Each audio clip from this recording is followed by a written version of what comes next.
I'm going to end the practice sessions on the servers and just give everyone a couple of minutes to join, and then I'll get briefing underway. Okay. What time does the first race start?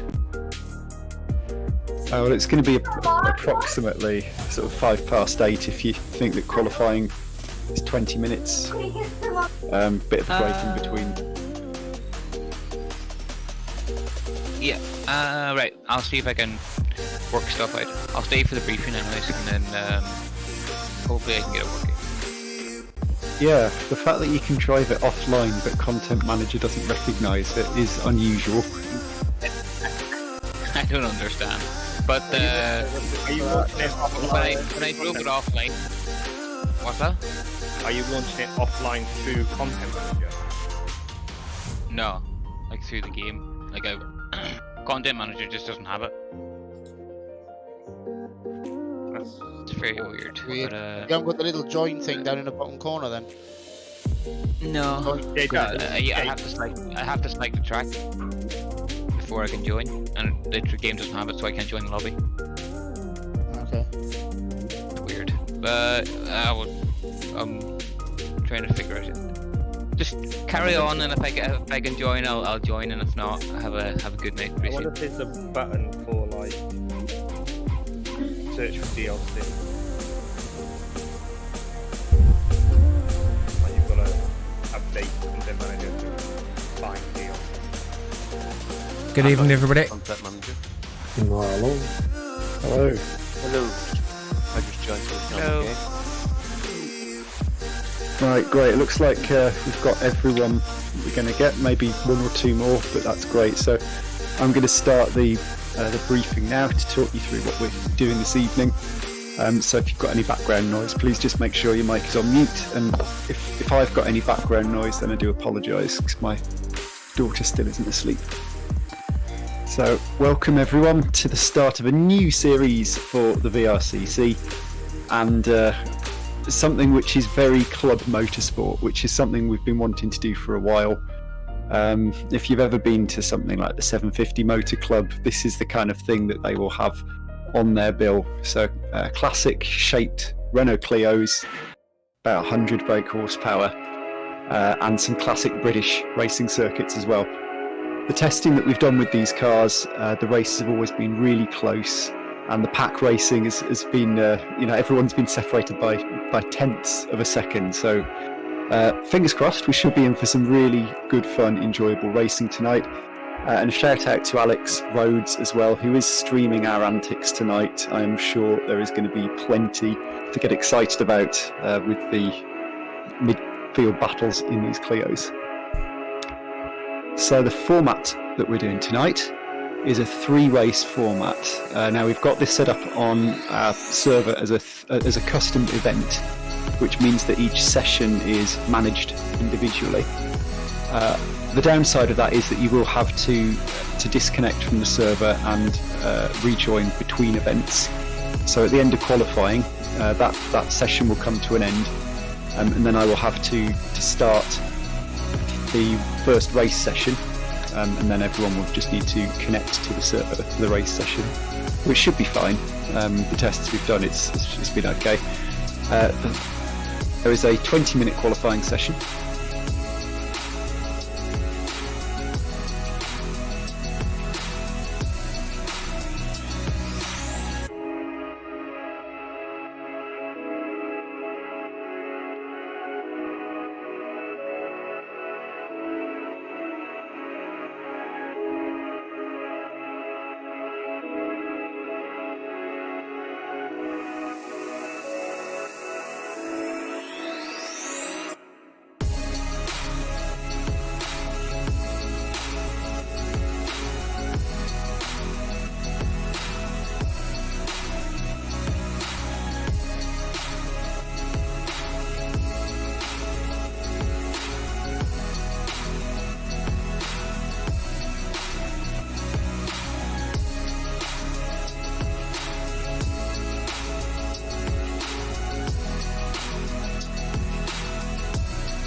Yeah, sorry. Apologies, I've been calling it Graham Hill Bend. For people that don't know the track, then yes, that is turn 3. You can run quite wide without a penalty, but that's where the track limits are in real life. So that's. Oh, okay. It's not always a penalty, it's just You were saying about inside the white line, but you can run wide on that. White lines and curves. Right. Okay. Thank you. just take your foot off as you go off.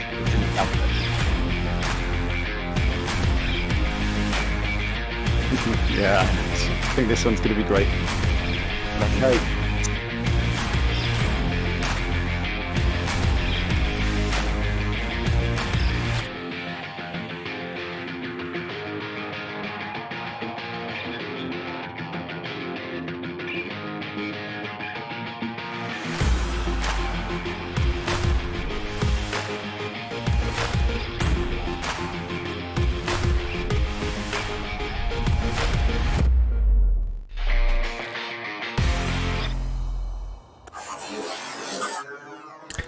Good evening, everybody. Welcome to the first round of the Clio Championship with the VRCC and my first time commentating on such an event. The servers aren't up just yet. I believe the briefing is still going on. You heard the tail end of that on Discord, I believe. But again, it's been a pretty in-depth briefing because we have quite a unique style of operation going on here. Essentially, we have 4 different splits. The championship's divided up into groups A, B, C, and D.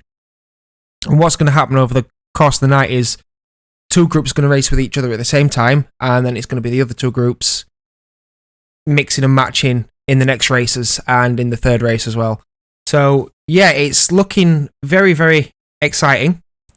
I will just see if I can find exactly what the format is for you, because with the way that these splits are running, we've only got, let me have a look. So we've got 1, 2, 3, 4, 5, 6, 7, 8, 9, 10 drivers maximum in each split.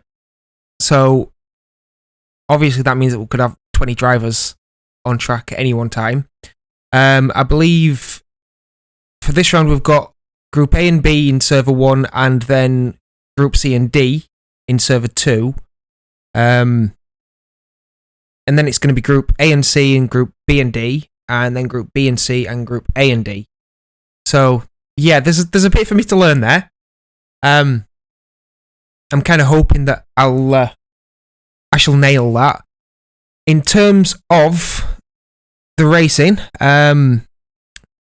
we are at Brands Hatch this evening. I'm just trying to find what we're doing time-wise. I believe the server should be going live any second. I'm just looking out for that. There we go. So let's hop on. Server number 2. Oh. We have a new follower. Thank you for following John Monroe. And as the server's loading, I can't see much. And thank you for following Nano Ninja Ghost. That's a mouthful, but thank you very much. I do appreciate it, guys. The follows mean a lot to the channel. So, back on to Discord. I'm looking for qualifying times because it's not clear as day how long we're going out for. It's usually 10 minutes when we do 3 races. But no, we've got 20 minutes on the clock there. And 17 minutes remaining. So, let's see if we can find someone to jump on board with. There we go. We have Lorenzo Molnar. It's a very colourful car, isn't it? So he's racing with Big Logo Racing. I think Cohen de Groot founded that team back in the Group A Championship. And again, these new teams that have been formed are growing at such a fantastic rate. It's fantastic to see, especially in such a young community like the VRCC.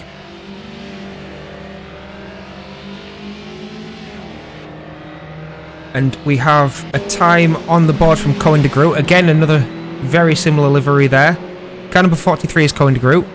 He was quite quick and consistent in Group A, so definitely someone to look out for amongst this group as we hear some backfire there. And let me just load up to see which group we've got. So Cohen de Groot.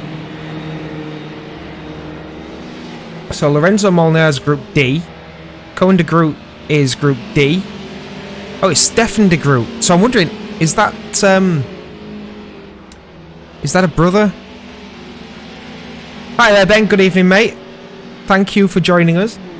We have Colin Fishwick now on pole by a very small margin. Right, it's Chris Fisher. We have a lot of names that are going to be similar. I'm going to get confused tonight. There's no spotter's guide, so this is all new to me. Two DEs there. How do you tell the difference between the two? You've got to look. So number 43 is Stefan de Groot. Number 15 is Cohen de Groot. And then we have Greg Young, 31. Yeah. This is going to take a while to get used to. It's not like Group A where it's a striking difference in names. But we do have some fantastic historic liveries there. So Ben, how has your day been? Are you glad it's Friday? I certainly am. Yes, you'll see a lot of these cars drifting. The Clio's front wheel drive, front engine, so they have a very light rear end. You'll see that to go quick, you've got to have it loose. As we see some more fast times coming in now. We have Jamie Buchanan as he gets very, very unsettled over that curb coming through paddock as he goes now into Druids in that Dunn Motorsport number 39 car. Again, this championship does have Dunn Motorsport as a sponsor, so you will see their logo pop up. Again, other sponsors, we've got Auger, Mishimoto, Autolink, and Alfie Camera, as always, through AJR Motorsport. But Dunn Motorsport are sponsoring one of the servers, so they, of course, get a mention. Go Bobby also sponsors some of the championships that we do in the VRCC, so, of course, we have to mention them at some point. But yeah, we're getting a lot of time set now, so from the back we have Lorenzo Molnar, 58.951 to the front, which I believe is now Cohen de Groot, with a 55.5. So there's a little bit of a split there, but it's nothing to be concerned with yet. We've got 14.5 minutes left on that clock, as we see Cohen nipping into the pits there. We have Jamie Buchanan on an outlap by the look of it. Stefan de Groot pulling out at the side of the road. He's going to go back into the pits. Then we have Chris Fisher. He's on a lap right now. He's made an improvement of almost half a tenth. And again, very accurate timing system. With this being a simulated championship, it's accurate to the thousandth of a second. Friday is always a good day, Ben. You are absolutely right there, especially when we've got Clios on track. I'm really looking forward to this. The racing has been absolutely insane on all the streams I've followed that have been involved in the community days. Oh, we have a spin there. That was a Falcon racing car. I can't quite make out who that was. It might have been Callahan, but I'm not so sure. And we have Brendan Van Eden in the gravel as well. He's going nowhere there, wheels spinning. Jamie Buchanan now is on a lap. We now have Nathan Birch. He's up into pole, 55.0, so he's taken quite a few tenths out of that previous lap, with Greg Young right behind him there, 55.2, so that's 0.2 of a second. Yes, Ben, I am commentating. I have tendonitis in my right elbow. I'm out for a while. I've got to rest it, rehabilitate it. Eventually I'll get back to racing. I don't know how long that's going to take, because with my line of work, it's a strenuous job and it's putting a lot of pressure on the elbow, so it might be a longer recovery than I'm wanting, so I might not get any more racing for the rest of the year. Real life, sim racing wise, I can turn the force feedback down, but I need to get on the road to recovery first. So we're watching these guys, we're commentating, we're going to have a blast, and I'm loving how close this is. Trev Hummer now goes in pole, 54.6. These times are tumbling down. Now, as you know, Trev Hummer does race for AJR Motorsport. There will be no bias. I will call it as I see it. He's only doing the one event tonight, though, which is why he's not in an AJR Motorsport livery. Instead, being the Yank that he is flying the Stars and Stripes. He's got Hemi on the side of his Renault Clio. I mean, what else can you say? But yeah, we have 16 drivers that have all set a time now. Birch is on a lap, made a slight improvement there. If he continues to make such improvements, it might be enough to get him a little bit closer to Trev Hummer, but at that pace, I'm not sure it's enough for the pole. As he comes around now through Clark's onto the not very straight pit straight, heading down towards Paddock Bend. What time is it going to be? 53 on the clock, 54, and he improves, and he goes pole by 105,000th of a second. That is close. Thank you very much, Ben. Yeah, commentate hype, mate. I am really hyped. I am really excited for this. First time doing it. I've seen everybody else do it. I've heard everybody else doing it. Listen to Murray, listen to Brundle, listen to David. You listen to everybody. But there's nothing quite like doing it to really show you where all the excitement comes from. So, Nathan Birch is going round again. Is he going to be any faster? He is. He's another 10th up. Almost a 10th and a half. If he can keep that pace going and put this time in, he might cement pole position. And let's take a look at what it's like from inside the car here. As he's coming down in this very 90s interior. Very tiny engine, and he goes quite a bit faster there with a 54.541. Now Trev Hummer, is he on a lap? He is, and he's coming down through Surtees towards that sector split. Is he going to be in? He's half a second down almost. So we have Jamie Buchanan. He's coming towards the end of the lap.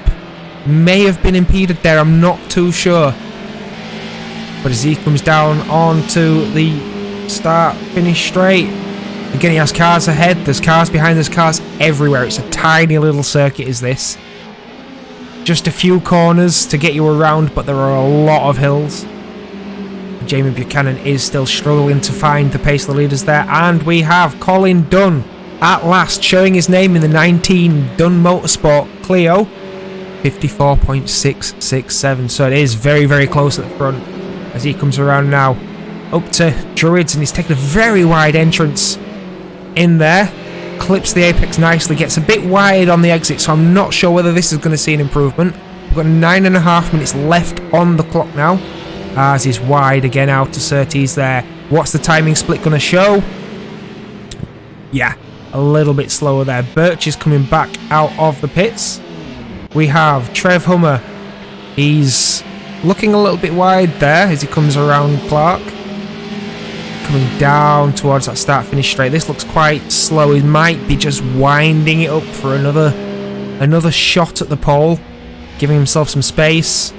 Heading down into paddock now. Nice and late on the brakes. Collects that curb, gets up onto two wheels. I don't think he caught the gravel there. If he caught the gravel, that'll slow him down quite a lot. But now as he comes around, he's still on a charge. Not collecting the apex there, choosing to stay quite a bit wide around there. Into Surtees, gets right to the outside. Throws it in. And again, he's trying to keep it nice and neat around there. What's the sector split gonna show? Again, he's not quite finding the pace that he needs to challenge for that top 3 spot. We have Brendan Van Eden now. He's pushed himself up into 5th place. Brendan Van Eden is one of our international stars. There are quite a lot of international stars now with the VRCC. It's only a year old and it's already achieving international success. That's testament to the drivers here. It's testament to the organisers as well. So, you know, this community that started off so tiny with such good intentions of just running a few championships on some games, it's bringing people in from the entire globe to race in these amazing little championships now.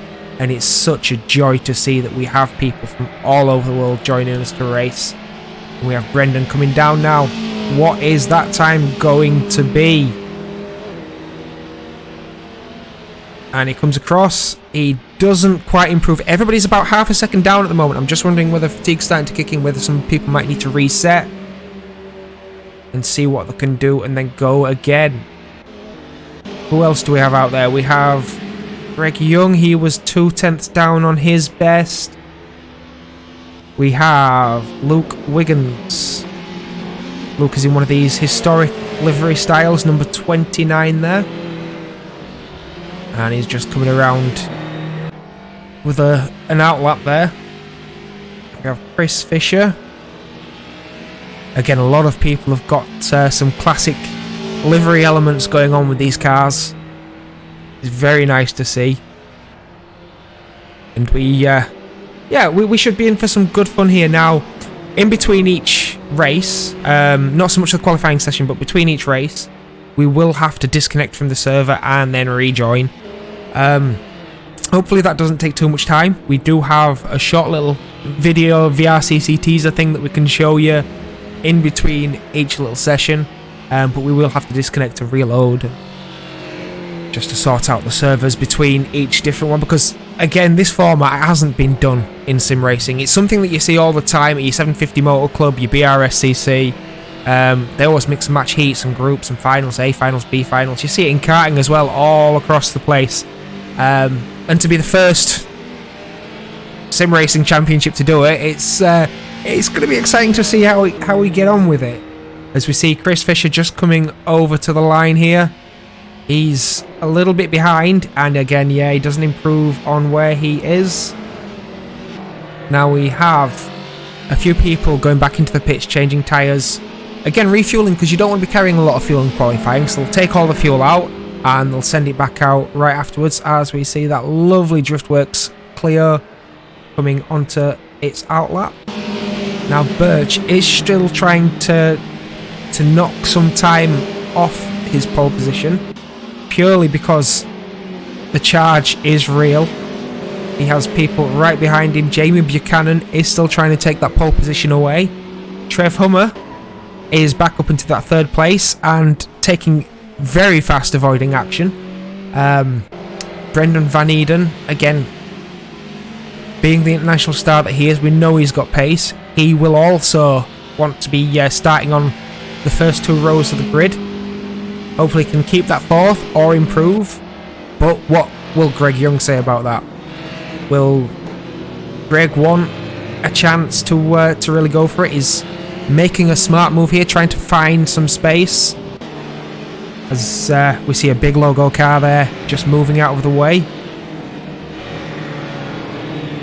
Now these 939 course liveried Renaults are one of the other teams. We have a good few teams here in Clios,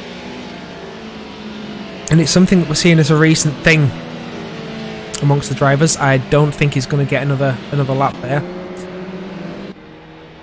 but yeah, to see all these teams come from nowhere, just a little nudge. We gave him just a little nudge with Group A to say that there was no Independence Championship, but there was a Teams Championship, and we'd like everybody to form teams. Yeah, I think we've got some teams that are going to be around for a long time to come. Gone are the days of Team Hard, I think. But yeah, we see Jamie Buchanan coming around to the start-finish straight now. We've got 3.5 minutes left on the clock. What can everybody do? This looks quick, and it's enough for pole. So Jamie Buchanan now goes right to the top, but not for long. Jamie Buchanan now down into third as Colin Dunn has put it on pole, and Nathan Birch has improved, but not quite enough. Not quite enough.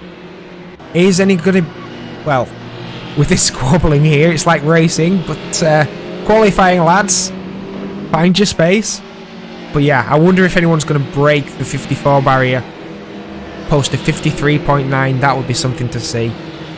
Again, there's been a lot of laps done in the practice sessions by these chaps. We've seen upwards of 200 laps from some of the competitors, just to try and get the fastest times they can out of the cars, to get the most pace over the race distance. I believe, I might be wrong, but I believe we've got 15-minute races, 3 of them.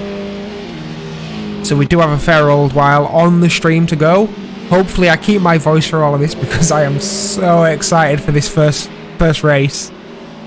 These cars look an awful lot of fun, and I was really tempted to join. Injury disallowed that, so we're leaving everything for the team up to Matt Baker, and Trev Hummer, of course, is joining just for this event. Now Nathan Birch is coming around Surtees, but he's very wide there, so the lap will not count. And Jamie Buchanan is also way off his best. Trev Hummer now, he will be wanting his position back. Yes, thank you, Ben. I will try my best to keep hydrating. Always easier said than done. I have downed a cup of tea just before the stream began during the briefing. I have nobody on hand to make another one, so I'm relying on my pint glass of water, of which I'm hoping I will get a chance to refill it, but I probably won't have time to make another brew, unfortunately. Now that is quite a shame, because like Guy Martin, I do love a good brew. Not sponsored by a tea manufacturer yet, even though, you know, I probably drink enough to keep a few of them afloat. But here we come around to start another shot at the pole position, and Trev might get 2 laps in here. If he crosses the line, yep, with over a minute left on the clock, he will get 2 attempts. Colin Dunn, not so lucky, so this will be his last attempt at cementing that pole position. And he's coming right up to the line. He might have a bit of a tow there from the other Dunn Motorsport car, but doesn't improve on time. Nathan Birch, again, I don't know whether he's going to get another time in. Jamie Buchanan is on a time. This is going to be his last.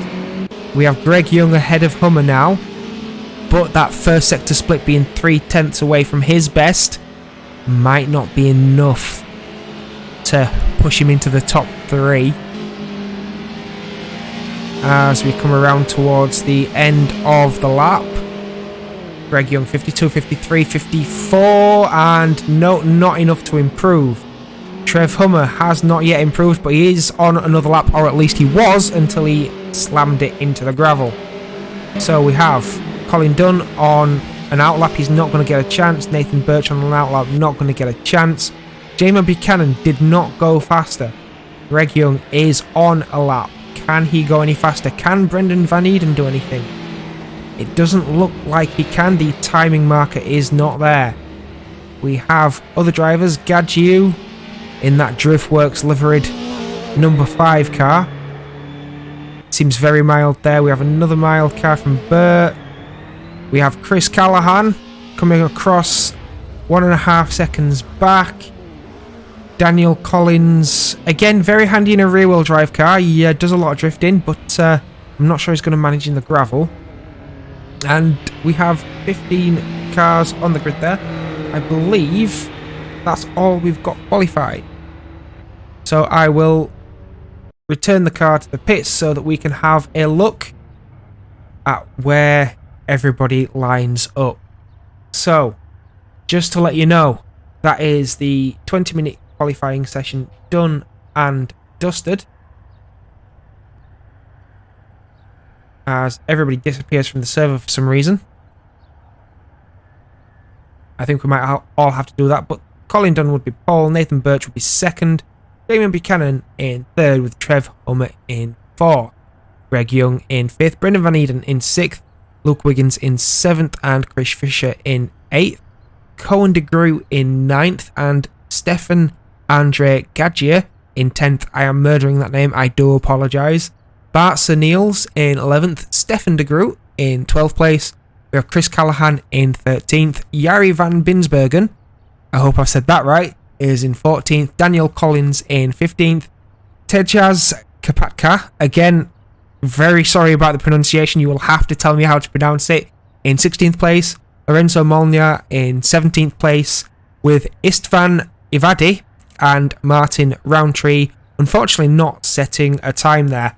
So we will disappear from the server just to see whether that has to reset.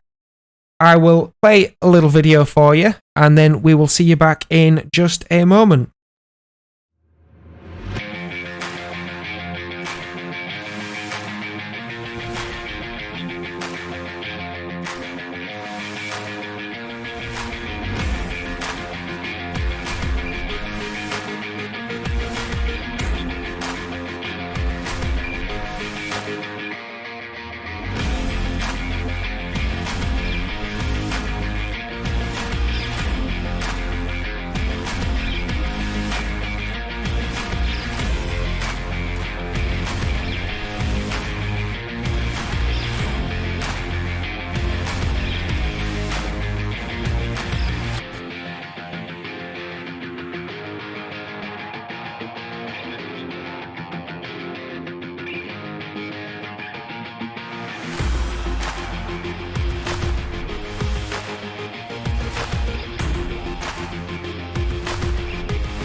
Right, guys, that was pretty wild for a qualifying session. There was more changes at the front than there was in the Group A Championship races when there was a battle on. Yeah, pretty exciting stuff. What do you guys think about it? Tell me in the chat. I can see all of your messages respond in real time. We are now waiting for the servers to go live for the first race. Again, that qualifying session will set the grid, or at least I believe it will. We're just waiting for confirmation to go back in. Yeah, it's difficult. There's a lot of new names in this championship. Again, over the past 3 or 4 weeks, the championship's just grown massively. VTCC once again doing its thing on Project Cars 2 with the end of the Group A and the MX-5s looming. That there's a lot of people coming and want a part of the action. Clio's was something that we had planned, but not really broadcasted very much. And the second we said we were doing a championship rather than just community days, floodgates opened. We have almost 40 drivers signed up for this, which is why it's split into 4 different sectors. Yeah, it's going to be interesting to see how this shapes up. That's a very good question, Alex. MX-5 engined Clio or a Clio engined MX-5? Both have their merit. Both sound very exciting, and to be honest, I'd like to give both a go. I'll tell you why.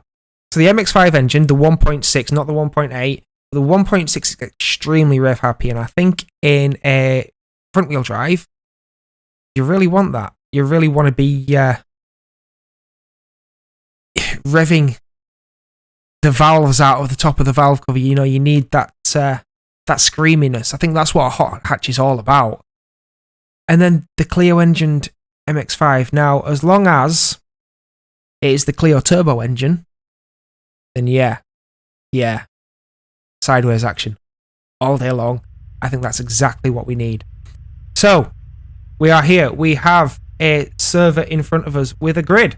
Now we have Colin Dunn on pole, Nathan Birch in second, Jamie Buchanan in third, Trev Hummer in fourth, Greg Young in fifth, Brendan Van Eden in sixth, Luke Wigan in seventh, Chris Fisher in eighth, Cohen de Groot in ninth, Stefan Andre Gadgier in 10th, Bart Niels in 11th, Stefan de Groot in 12th, Chris Callahan in 13th.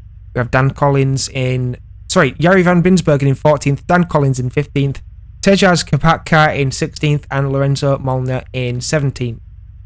We have another name there, Ed Turrell, who again didn't set a lap time. So I am... there we go. Shift the car back to the pits, and we are going to try and get a good view for the start of the race as the lights appear on the gantry as the cars are settling in. We don't have any lights there. They will go 1, 2, 3, 4, 5 and 6 lights on, and away they go. So first round of the Clio 16s Coupe Championship with the VRCC, and it is the Dunn Motorsport cars into Paddock Hill Bend at turn 1. Nice and clean to start with. And a bit further down in the field we have Trev Hummer off in the gravel with a few others, but I don't see any incidents. And that looks like a nice and stable getaway from the top 4. But already Nathan Birch is into second place there. We didn't see the move, but we saw the outcome as we see another car going very wide out of Surtees, one of the big logo racing cars there, as we see a little bit of a battle going on there. Brendan Van Eden is party to it as he slings it up the inside of Greg Young's, the number 31 car there, and makes that move stick, and he might have another look at Wiggins there. Jumping down the inside now, he's nose to tail on the run up to Paddock. I don't think there's any charge for the lead at the moment, but over in 5th, 4th, 6th place as Van Eden does make that move stick. But what is Wiggins going to say about it? We hear the gravel going in the background there. There's another person off. To Brendan taking a very defensive line there, just trying to slow Wiggins up as much as he can. what's this going to do for Greg Young? Is Greg Young going to be able to get past his teammate as they come out of Surtees? Greg Young taking a very tight line, and that is going to allow Chris Fisher up onto the back of these guys, as Brendan Van Eden's now driven away from the pack as they come around Clark's onto that pit straight. We can see that there's a bit of a gap opening up there now, so not quite the charge that Fisher had hoped for, and it might be a little while before these guys get back door to door. They want to get away from each other and see what they can do otherwise, as we take a look at Dan Collins. He is alongside Hummer as Hummer's down the inside into paddock. Keep it clean, guys. There's a little bit of lag from Hummer there, but lots of respect from Dan Collins to stick it around the outside and keep that move on. Oh, and there's a little bit of a nudge there from Hummer. Collins is off in the wall. That is a shame to see. Collins was doing quite well, but he makes a decent recovery, gets it going again. Will Trev Hummer... Yeah, Trev Hummer has let him back through there. That was a decent thing to do. Not sure whether it was lag, but of course he's let Collins go back on his way. Now, up in front we have Colin Dunn in the best position of the house, really. Leading the way, clear air all the way down to paddock. But Birch is less than a second behind him. I think that Dunn right now has the pace. He has the pace to keep it going. What can Birch do? We know that Birch is fast. Birch was really fast in Group A's. He's been really fast in the VTCC. But what can he do against Colin Dunn in a Clio? Now, Colin races Clios in real life, so it'll be quite a bit used to the way that these go, and used to a bit of tyre degradation, a bit of brake fade, which these are all going to suffer from at some point. So we're going to see a lot of changes and a lot of battles along the way, as we now take a look a bit further down. We've got Stefan de Groot with a Mr. Chris Callahan right behind in a very, very pink Falcon racing car there, as they come around onto the pit straight. Now, a bit of a gap's just opened up between these two, so I don't know whether Chris has made a mistake in the latter half of the lap there, but he may shortly find himself under attack from Bart Senils in the Driftworks 84 car as they come across up into Druids. Bert's showing his hand, getting into the mirrors of Chris there, saying, I am here, I want to go, I want to see the side of your door, and I want to be alongside it. But can he make it happen? Can Bert get up onto the back of Chris as they now come down out of Surtees along the left hand kink and into the final bend of the Indy circuit as they come around into Clark's? But not finding an answer for Chris in the latter half of the lap. It seems like Chris might have a bit of a pace advantage around the second half, but Bart seems to have it all down the straight, and he's looking now down into the inside at paddock. What can he do here? Can he make this move? Is he later on the brakes? Can he keep that speed up? Chris has gone wide on the outside. He's touched the gravel a bit. That's going to slow him down, and that puts Bart right up alongside into Druids. Now, if he holds that apex and doesn't allow Chris the cutback, he'll hold that position, and he does a little bit wide, but that's not going to be too much of a problem. He has that move signed, sealed, and delivered like a professional. So, looking a bit further up now, we have a fight for third place with Jamie Buchanan and Brendan Van Eden right behind. Brendan, of course, as you saw, made his way up a few places at the start of this race. We now have 12 minutes and a lap to go, with Buchanan now having to do everything he can to stop the charge of Brendan Van Eden. Brendan Van Eden's looking for that inside at Druids, judging by the tighter exit around paddock, and he's going for it. Is he late enough on the brakes? Can they keep it clean? Oh wow, look at that. Brendan Van Eden's already got the job done, and he's going to hold that nicely down all the way into Surtees.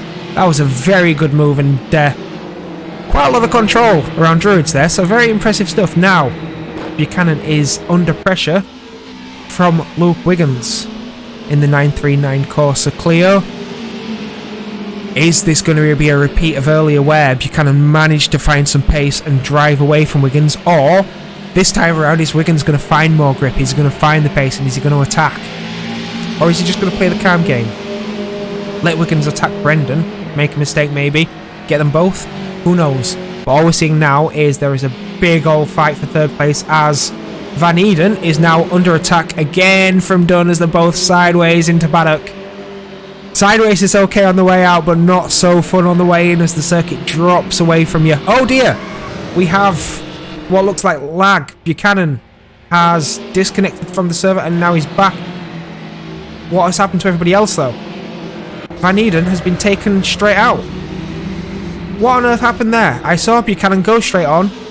So did all of you. I can't explain that. That is the weirdest thing I ever seen. Van Eden now is still in the gravel. He's all the way back in 13th. Brendan, get the car going. Please get that car going. We want to see you come back up in the grid. We've got 10 minutes on a lap to go. Come on, get it out of the gravel. Ah, he's in the pits.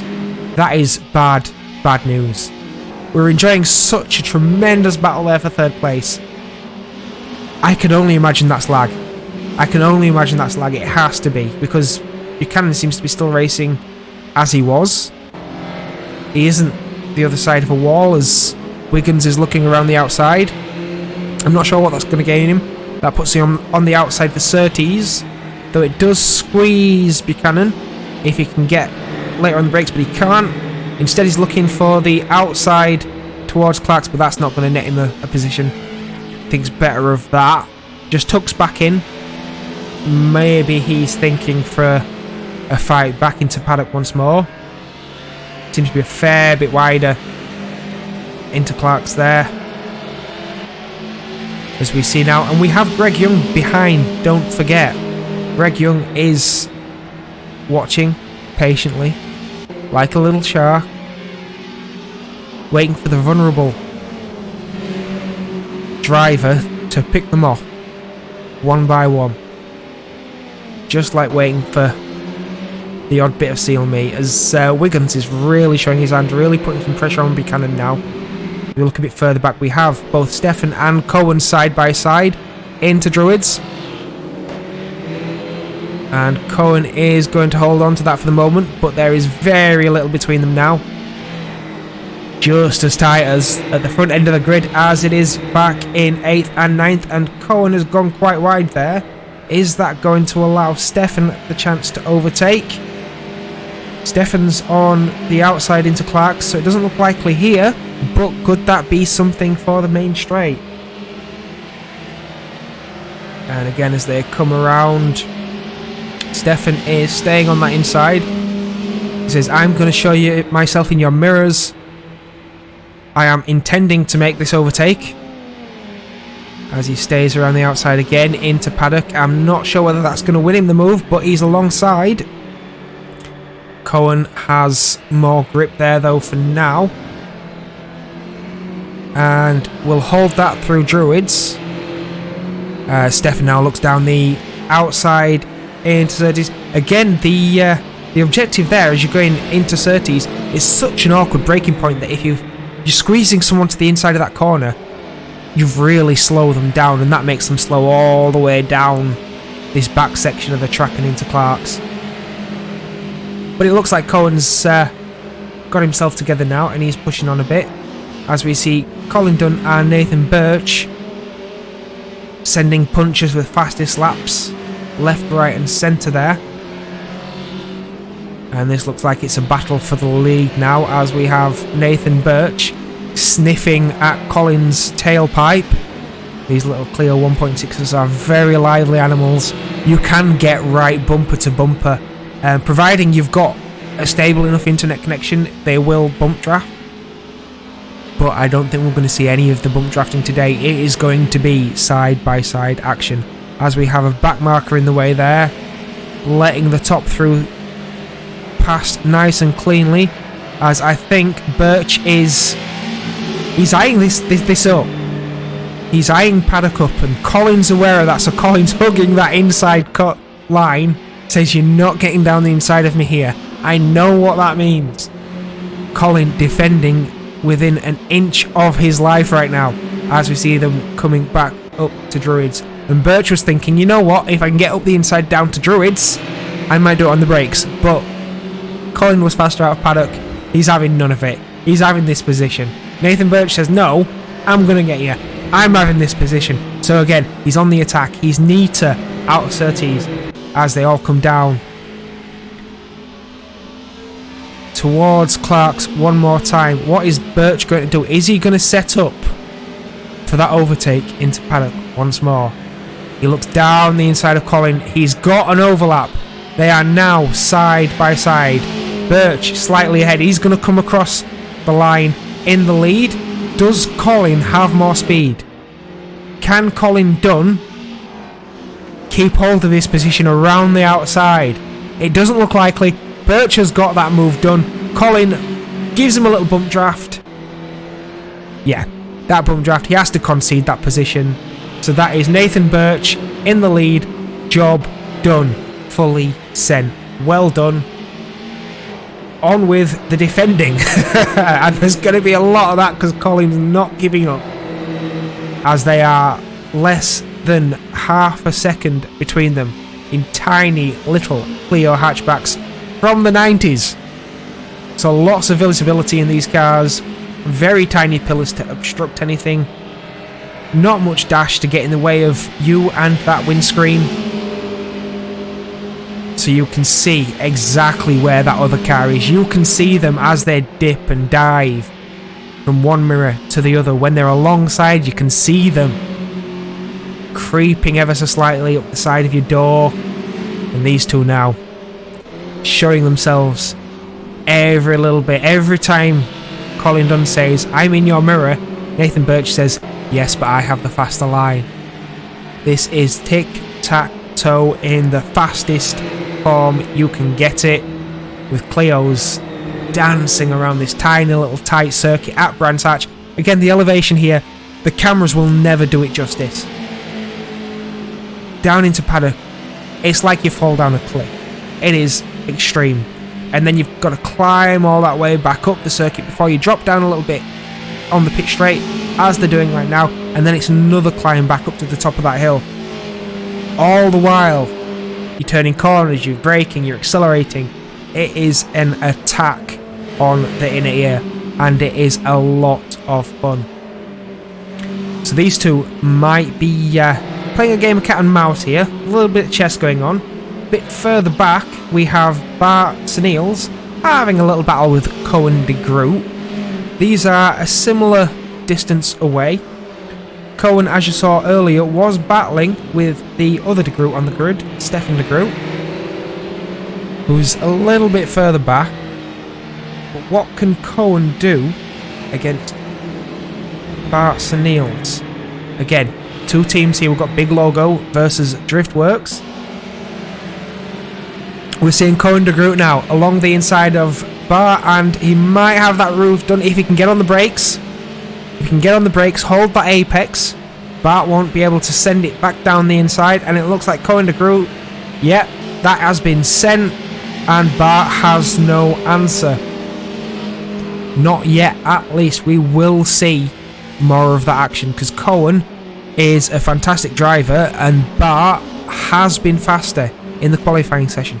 We saw that as Bart's dancing around four-wheel drifting, but he collects the gravel. That's going to slow him right down.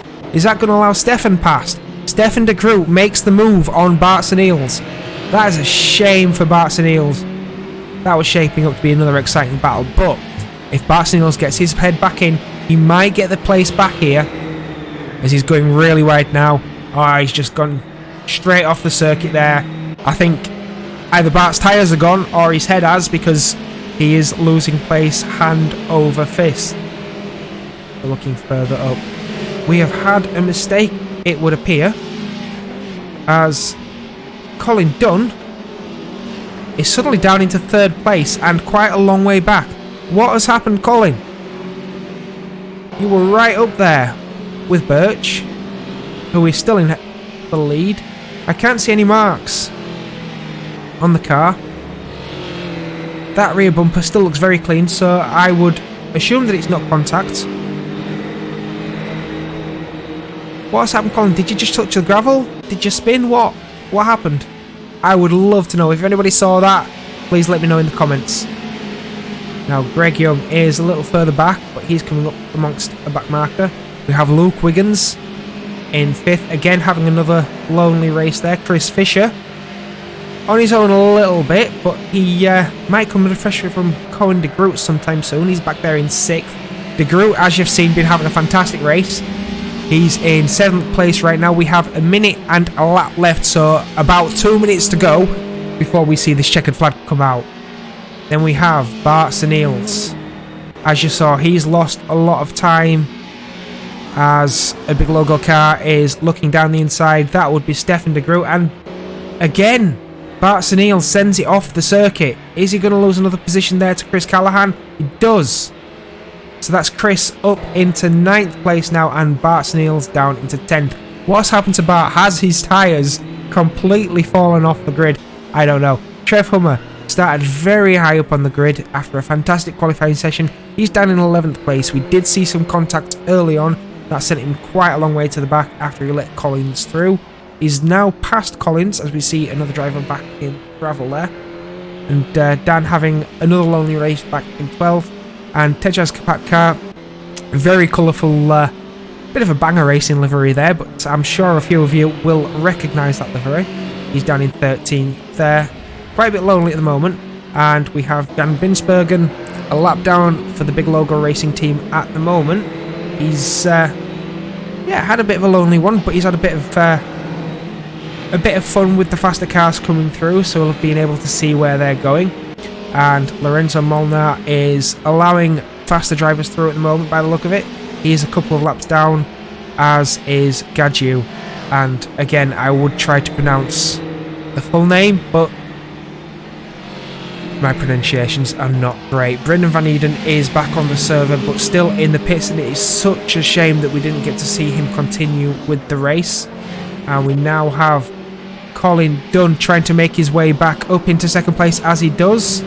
I'm not sure if that was team orders, but a back marker in the way there. And that is moved on. Jamie Buchanan potentially letting Colin through as the faster driver of the moment. But Greg Young is right on the bumper of Jamie Buchanan now as he's looking down the hill and along this back straight. It's interesting that at each stage of the race, the cars have had various levels of pace. Like we saw earlier, Birch was very, very fast down the start-finish straight into Paddock and Druids, but Colin covered him around that second half of the circuit. Are we seeing something similar here with Buchanan and Young? Has Young got an answer? Does not look like it, because that is the end of the race. So, your classification for race 1 of this Clio Championship, I really enjoyed that. Lots of fun. We have Nathan Birch coming across the line with the first victory of the night. Colin Dunn in 2nd place, with Buchanan, his teammate for Dunn Motorsport, in 2nd place. Greg Young in 4th place with Luke Wiggins, the 939 course teammate, in 5th place as well. Chris Fisher in that striking 87 in 6th place. Cohen de Groot and Stefan de Groot in Big Logo Racing, they are 7th and 8th place respectively. Chris Callahan of Falcon Racing in 9th place, with Bart Niels of Driftworks in 10th. Trev Hummer in 11th and giving a little beep there. Dan Collins in 12th, with Van Binsbergen in 13th in the Big Logo car. Kapatka in 14th. Molnar in 15th with another Big Logo car. And Gadju in 16th in the remaining Driftworks car. Brendan Van Eden unfortunately did not finish that race. That is such a shame. It would have been really nice to see him come across the line after making up some places, and I'm sure he would have made up a lot of places there. But yeah, that is race 1. We have 2 more races to go. I am super stoked to see what these guys get up to next. How was that for you guys? Did you enjoy that? What are your thoughts? Is this yeah, there was a lot of close racing there, but not quite the pack racing I expected. Is race 2 going to change that? Are there going to be some larger packs in race 2? Let me know your comments. I'm going to stick a little video on and nip to the toilet, and then we will hopefully get straight into round 2.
Okay, guys, we are back, and I am loving the pun there, Rebecca.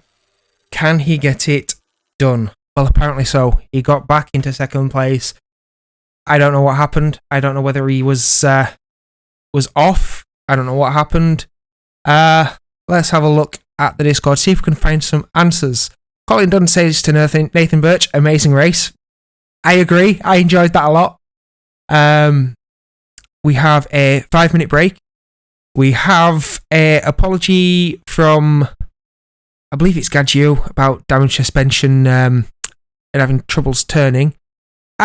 Okay, so it sounds like it might have been a back market incident, which is a bit of a shame. That's not something you want to see in any form of racing, whether it's sim racing or whether it's club racing or whether it's top flight racing. But we apologise. We're human. We make mistakes. I'm sure there's no love lost. So yeah, big spin at Padicle in Server 2 at the beginning. And another driver saying that he lost the rear. That was Gadju. Yeah, absolutely fascinating stuff for that first race. And we have a message from John Monroe. Server 2 was, well, I'm not sure which server we were on, John, but yeah, it was exciting. There was some very, very class act racing there. Colin Dunn and Nathan Birch going toe-to-toe for most of it until an incident put Colin a bit further back. We had battles all the way through the field. It's very, very clean, which is surprising because this is the thing with sim racing. Normally at the first race of any championship, the first one is as scruffy as it gets. Thank you very much for the follow there, Nipper G. I really do appreciate that. But yeah, this time around, and what we saw with Group A's, the first race was of the utmost professional level, and it is extremely great to see that, we turn up in these cars that we've not raced in anger, and suddenly we're racing toe-to-toe. Everybody's keeping it nice and clean as much as possible. And giving us racing like that, it's been absolutely fantastic. So yeah, thank you very much for joining us. We have another race coming up shortly. I believe Toby did say there was a 5-minute break. And a few more comments on Discord. So Yari saying that he felt something. I'm not sure what he felt, but he was quite a long way back, so there may have been contact with somebody there. Yeah, saying that his engine was a bit slower. And yeah, that was quite alright. Yeah, Nipper G, thank you. Yeah, it was a little bit cleaner than the touring cars. Project Cars 2 is a little bit difficult when it comes to netcode, so it does tend to be a bit more skittery when it comes to lag. That results in more accidents, unfortunately, but it is the prettier of the two platforms we run, and being able to be the only championship out there with a custom livery for that means that the Virtual Touring Car Championship has been based in stone on Project Cars 2.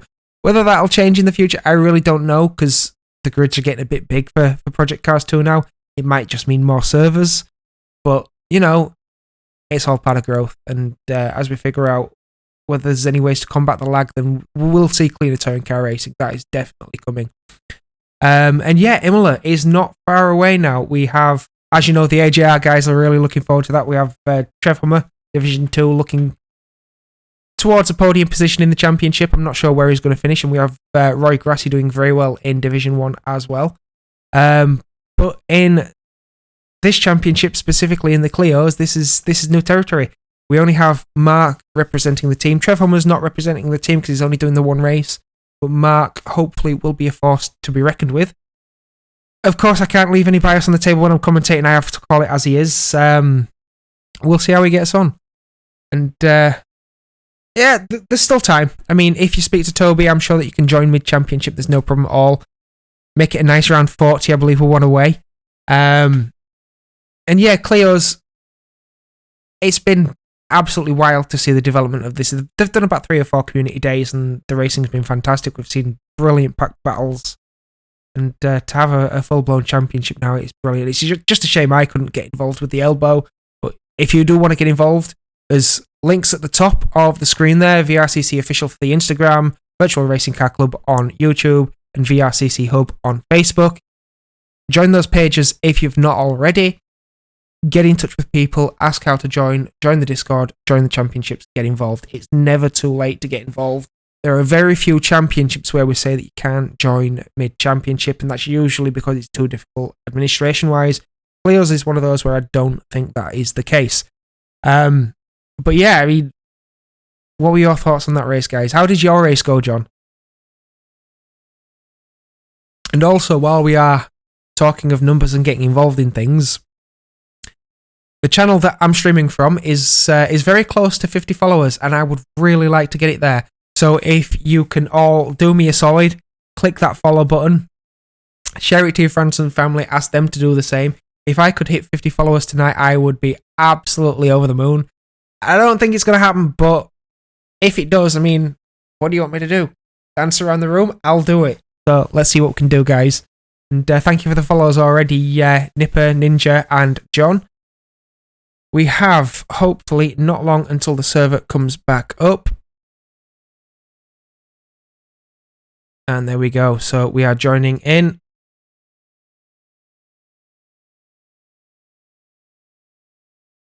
As it takes a minute, it gives us a nice wintry picture of Brands Hatch. That was the scene not too long ago. Yeah, the VTC is fun. And to be honest, I did give that Opel a go. I really enjoyed the way that car drives. It didn't spit me off the circuit either. The BMW was a bit dodgy. If you got on a curb that you'd been on 10 times before, I would get spat off the circuit. So, here we go then. So we've got 33 seconds to go. I will run through the grid really quickly. We have Nathan Birch, Colin Dunn, Jamie Buchanan, Greg Young, Luke Willens, Chris Fisher, Cohen de Groot, Stefan de Groot, Chris Callahan, and Bart Neils, Trev Hummer, Dan Collins, Yari van Binsbergen, Tejas Kapatka, Lorenzo Molnar, Stefan Andre Gadgia, and Brendan Van Eden. That is your 17 drivers. I will send this car back to the pits. If it will... Nope, I pressed the wrong button there. We'll have to join back in. I hope to God we don't miss the start of this. Yeah, the Opel does take a bit more practice. It does have the potential to get on to that same pace. I believe there was some people struggling the first season, but I did a few laps and was able to get on a similar pace. So again, if you do the laps, you'll manage just fine. And it is about laps. Okay, they've already gone. That is bad news. So we have Nathan Birch in pole. Let me just make sure that I am in the pits there, because I really don't want to... Yep, as natural. So, Birch is in the lead. I am sorry that I missed the start there. I don't know whether I pressed the wrong button. What happened? We have everybody all over the place at the back there. What has happened? So we have Collins is down in 12th. Trevor's up into 10th. We have Van Eden in 14th. Oh wow, look at this as they come across around the back of the circuit there. All very tight indeed. And wow, that is going to be some action for sure. As we're on board with Brendan Van Eden. This is on the inside into paddock. As we see the Kapatka's car. And what are we seeing there? Oh, we're seeing a wide car. That's Dan Collins falling back through the field, unfortunately. And he ends up right at the very back of that gaggle of cars. Trevor was now up into 9th place. We have a fair old spread from the first few cars there.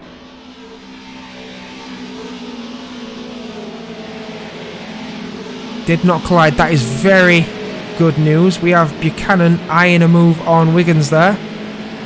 Close enough to start battling, but I'm not sure whether they're close enough to make a move just yet. And we have Hummer making a move past Chris Fisher, because Chris Fisher's gone wide into the gravel there. That sent him right back into 13th place. Will he lose another place to Gadget now? This Gadget's coming down the pitch straight. He's obviously going to have more speed, but I think they've topped out now, and that might be the last place that Kapatka will lose at the moment. Van Eden is up into 10th place, having a much better race at the moment as he's sending it down the inside of Bart. Can he get this move done? As I've said, it's all about squeezing them towards this apex. Brendan thinks better of that. He's going to watch as they go around the outside there. And again, Brendan's got that done. He's carried more speed and he's got that move done. And we've seen Buchanan go ahead of Wiggins there. Wiggins now down into 5th place. That move was coming. We saw that move coming from way off. And now as they come across the start-finish straight, we're not seeing super times. We've got Greg Young going fast on a 54.6. That's almost a qualifying time. That is absolute insane pace at the moment. And we have another move there as Brendan Van Eden gets up into 9th place. He's having a storming race as he goes past Chris Callahan. We have another car off in the gravel there. I believe that's Chris Fisher. We see moves being made up ahead. So De Groot now gets past Hummer. Hummer's... Oh, no! No! Keep it clean! Oh, God! So, De Groot... Oh, no, that is carnage. That is absolute carnage. What can you expect when there's a car in the middle of the field? That has destroyed a lot of races there. It just looked like Stefan De Groot and Trev Hummer came together. De Groot ended up in the middle of the track. Everybody took avoiding action, and I think you've called it right, Rebecca. A bit of dodge jumps going on because people just did not know where to go. And can I say I would do better? I cannot. It's so difficult at that point on the track to be facing a car, looking at the wrong way, and to be battling in a pack and trying not to hit people as you avoid and get back onto the racing line. I think we've got to be thankful it didn't end up worse. So we have Trev Hummer again making a place up on Gadgia, who's a little bit further back. We've got Kapatka dropping back through the field there. I don't know whether he's letting someone through or whether he has damage. And we have Binsbergen off in the gravel there, as Wiggins is off. Wiggins is in the wall. Now that is an absolutely massive off at the end of the straight there. Did he lose his brakes? Did he lose his brakes? He's still off in the gravel there, keeping out of everybody's way. What has gone on with Luke Wiggins? That is such a shame. He was having a storming race up at the sharp end of the field. And now, is he going to dive across into the pits? It looks like he might. Yeah, that's probably damage. That is a shame to see. So up at the front of the field, it seems like Birch has quite the gap over Colin Dunn this time. We know that Colin Dunn was faster through the second half of the race, but that's not going to be faster when you're halfway across the field there, Colin. We have Greg Young just sitting and watching in 3rd place with Buchanan under attack from De Groot in 4th place now. De Groot's looking to the outside for this right-hand turn to the start-finish straight. I'm not sure whether that's going to work, but if he gets the better exit, then he might carry the speed. But they are a bit far apart to be going for any lunges at the moment, so I can't see Cohen doing anything daft as they come around now. So that's 6 laps in progress, and again we've got 12 minutes on that clock with 1 extra lap. That 1 extra lap is really important. As we saw on the last lap, they were still battling right up until the line. We have a battle further back as we have Chris Fisher being attacked by Trev Hummer, and Trev Hummer makes it down the inside. Chris doesn't defend too much, and that is Trev on his way. So back to this battle between De Groot and Buchanan. De Groot is a lot closer this time, up into this final turn before this pit straight, and carrying more speed towards that apex. Can he keep the speed on the exit? It looks like he can carry a bit of it, but has Buchanan done enough? Buchanan is hugging that inside line, trying to figure out whether it's safe for him to move towards the outside of the track. He believes it is. Cohen is on the outside here, trying to be later on the brakes into Paddock Hill. That's not worked this time. Buchanan carrying a lot of curb coming out of there. Now I know from experience that curb can slow you down a little bit, only a fraction, not enough to allow Cohen up alongside on the brakes. We have Brendan Van Eden sniffing around in the background there as well. Could Van Eden be thinking, I've made up a lot of ground here, do I want 2 more places? I think Brendan does. I really do. Because Brendan is catching in rapid fashion. Cohen is thinking, I have Brendan breathing down my back. I have Buchanan holding me up. I have got to make a move. What can Cohen do? Can he make the move into Paddock? He doesn't believe so this time. He's alongside, but he's on the outside. So that's a battle he's not going to win unless he can hold the speed, and this time he can. He slings it in, holds a tighter apex, and again that scrubs his speed, so he's not going to have the move on for Druids. Buchanan thinks about defending that just in case, and Brendan Van Eden is now party to this battle. It is a 3-way battle for 4th place. As we have 10 minutes to go, this could go any way you want it to, folks. Any way you want it to. As we're coming around now, we have Cohen looking for that outside line into the final corner. Brendan is looking for the inside line. Buchanan is defending that inside line. Cohen thinks outside, outside, inside, outside. I'm not sure. I'm going to go in the middle of the road. Brendan's thinking, where could I go there? There was nowhere for me. But that's fine, as they're now cat and mouse. Here we go then. Cohen on the inside. This is where he needs to be for the overtake. He's down the inside of Buchanan. Buchanan's on the outside. Brendan has gone wide. There's contact between... Oh my. De Groot is in the gravel. There was contact there between Buchanan and De Groot. Is Buchanan going to allow Cohen to come back through? Brendan saw that and thought, well, there's a chance to get Buchanan as well, but I don't think Buchanan's going to allow that through. That might cause an investigation by the stewards if Buchanan if Buchanan's reported for that. So, yeah, that could be something to keep an eye on through the week. It obviously won't happen tonight. But Van Eden, he's seen what happens when you mess with Buchanan. Is he going to go for it? Is he going to chance that once more? I'm not so sure, but we have Callahan. Callahan's caught right back up in amongst this battling. Now, this is one of the things where, unlike a lot of other racing games where you don't lose time battling because need for speed, you can go full throttle around corners, no problem. This is a simulator. So when you're battling, it slows everybody down that you're battling with. And Chris Callahan has caught right up onto the back of these two now, as Van Eden now slings it down the inside into Rhodes. As we see Trevor Hummer in the gravel back there. We'll catch up with that. So Brendan's got that move done. Further back, Hummer is now under attack from Fisher. We saw him pass Chris Fisher a little bit earlier, as there's a bit of door banging going on there. That's fine. That's Clio's. That's what we're all about, as long as we're not doing anything too aggressive. Trevor's on 2 wheels. He's going to go very wide there. That's going to allow Chris Fisher right up alongside again, as Chris Fisher gets that place back. What's happened to Trev? Has his tyres gone? Has he pushed too hard? We saw him make up a lot of places at the start of this race, and Chris Fisher has lost the rear end there. He's stopped in the middle of the track. That is hopefully not going to cause any problems as he gets going again. And Trev Hummer now breathes a sigh of relief, as he hasn't lost that place entirely now. Now he just gets, well, hopefully he can get back up into Cohen group. We know Cohen's quick. He's got pace. And Van Eden, again, touched the gravel there. That's going to allow Buchanan through. Is that going to allow Chris Callahan through? No. But again, we have another 3-way battle in the latter half of this race. Now we have 7 minutes on the clock with 1 lap remaining. That's about 15 minutes. That's about the halfway mark when you double that. So Van Eden now getting that place back. He says, yes, I went off into the gravel, but I am the faster driver. I'm having that place. And then Callahan sniffing in the background. He was looking down the inside there. That was almost an almighty dive coming around Clark's now onto this pit straight, which is, let's face it, not so straight.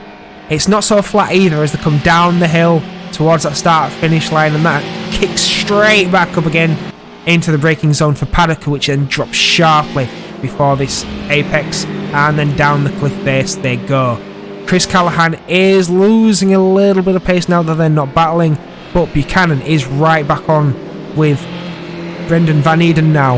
If they start battling again, Chris Callahan will be right there with them. And De Groot is closing up ever so slightly now. Is Cohen De Groot going to find the place back?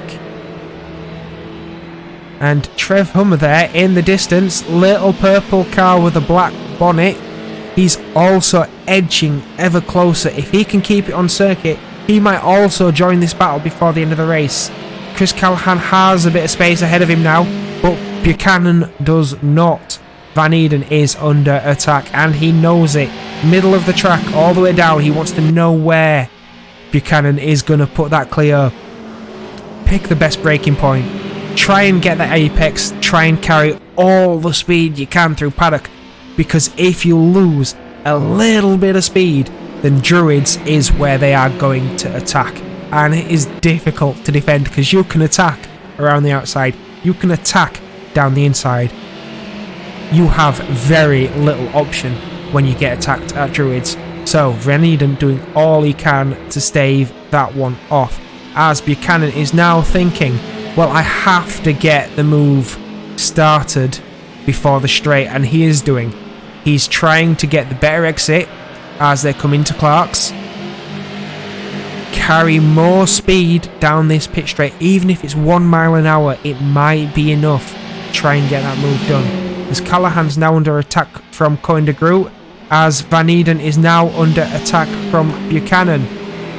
And they are tied to each other coming up into the braking zone for Druids. Buchanan taking a wide entry.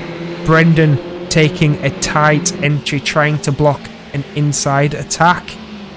This is getting tight between the two battlers here. Again, I have 3 screens. I can see other stuff on either side of the screen, so I can see more of the battles. I wish I could show you, but unfortunately we can't do 3 monitors streaming right now. I wish we could. But again, every now and then I get a little glimpse of what's happening with the other battle, and Chris Callahan is still ahead. Van Eden is keeping Buchanan behind. I don't know whether Buchanan lost a little time there, but I'm going to switch back to de Groot as he's alongside Chris Callahan, coming down the start-finish straight. On the brakes here into paddock, could see Cohen gain that place back. Chris was going to turn in there, thought better of it. He's lost the back end. Keep it going, Chris. Oh, and Trev gets a little look in there as well to Trev Hummer down the inside of Chris. Callahan now has that move done on the brakes into Druids. So Cohen has made that place back up. Chris has lost 2 places because he got the rear end a little bit sideways, touched the gravel and was drifting all the way around paddock. Now, can de Groot do enough to stave off Trev Hummer in this last 3 minutes? Brendan has made some space over Buchanan now. What else is going to happen? As we see, Callahan isn't dropping any from Trev Hummer. Is Callahan thinking that he can get back on to the back of Trev Hummer? Is he thinking that he might get that place back? Trev Hummer has some pace. Chris Callahan has some pace. De Groot, as we know, has some real pace. So, my prediction is that de Groot goes. Trev doesn't go with de Groot, but Chris might get ever so slightly closer to Chris. We could have a battle on for the last few moments of this race. Elsewhere on the field, we have what looks like a battle on for first place, as Colin Dunn is once again on the back of Birch. As I said last time around, Colin Dunn looked a lot faster in the second half of this race. It's exactly the same right now. Everything is to play for, as there's 2.5 minutes to go amongst these two drivers. And Birch is defending on the inside, as I'm hearing somebody in the gravel there. Hopefully it's a back marker and there's nothing much of a problem. And off they go to allow the leaders through. Birch is defending in the 939 Corsa Clio against the Dunn Motorsport of Colin Dunn. And Dunn is taking the faster line there. He's like, right, if you defend, I'm just going to get closer to you. I'm going to take the right line. I'm going to carry the speed. I'm going to get as close as I can to you and attack where necessary. As both cars slightly wide, coming out of that corner and going into the final few bends where Colin looks very, very close. Lap time wise, there's probably very little to split between them here as they come around once more through Clark's down towards that finish line. We might get another 2 laps here, maybe 3. What can Colin Dunn do lap time wise? Birch has done a 54.687. Dunn has done a 54.765. Dunn will have to do a lot more than this if he wants to get this move completed. Further back in the field, we're not seeing that battle develop between Callahan and Hummer, as Hummer has disappeared slightly from Callahan. De Groot has disappeared slightly from Hummer as well. We have Stefan de Groot being chased by Collins, but not in any immediate danger right now. And further back, we have plenty of space between the remaining drivers, so we'll follow on with this battle. Dunn is not losing that much time. It's 100th here, 1000th there. Is that all Birch needs to do? Just eke it out when he needs to. Control this race. Win in the slowest manner possible. The trouble is, Dunn's not going to allow that to happen. He's going to go, you've got to go flat out, mate, to keep me behind. And that is why this is so incredible to watch. As Colin Dunn just eyes up where he wants to get that move done once more. So this will be the penultimate lap. They will not get around before the clock reaches 0 again, as Colin Dunn is now getting very aggressive on the brakes into Druids, is saying, you know what, I know you're defending, and I'm going to say, I know you're defending, because I'm going to squeeze you right up to the apex, see if I can slow you out the corner as much as I can. And it has worked, because Colin Dunn is now right on the bumper of Nathan Birch. What can he do on the brakes as they come around into the final turn, head towards Clark's right now? Wow. That was an amazing bit of driving on the brakes there from Birch, because he eked out 2/10 over Colin Dunn just in that tiny little section of track. So Dunn now has it all to do. 2/10, 200ths and 7,000ths as they cross the line onto the final lap. Colin Dunn takes a wider entry into paddock, carries a little bit more speed. Don't hit the gravel, that's going to slow you down. He hits the gravel. That's taken another 10th out of his time. 3/10 back. Is it going to be enough? Can he force Birch into a mistake? That might be his only answer if he's going to get this place. We see Van Eden and Buchanan doing 54s at the moment. We are seeing qualifying lap times at the end of a 15-minute race plus 1 lap. So that's 16 minutes on track. And we're seeing Birch hounded by Dunn right up to the final corner. Birch might have done enough here. The back marker in the way isn't going to make things easy for either of them, but Dunn is in the slipstream. He's chasing down the inside. Is it going to be enough for Birch to win? It's enough for Birch to win.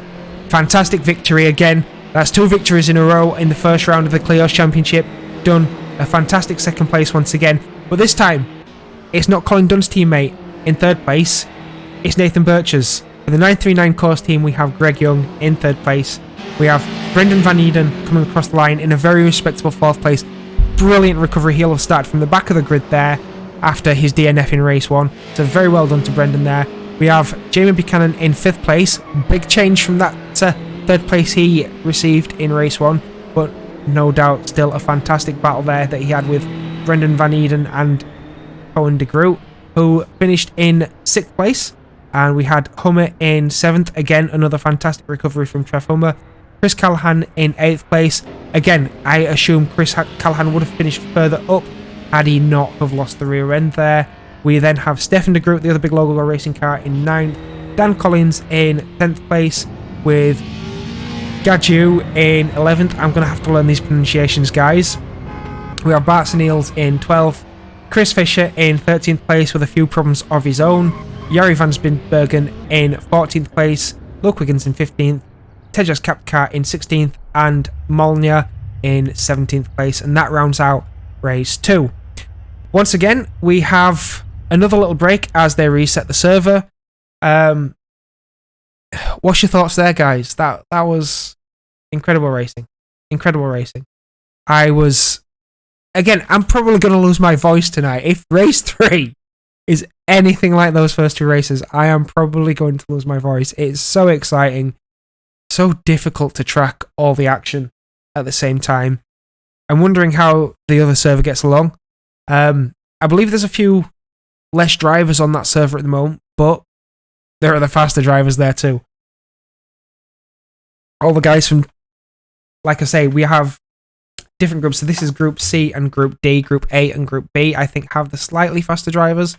They'll mix and match over the next few rounds, so we will see everybody coming together.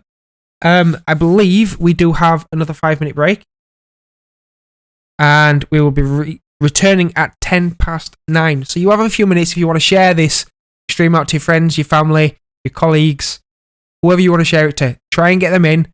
Click that follow button. I would really appreciate that.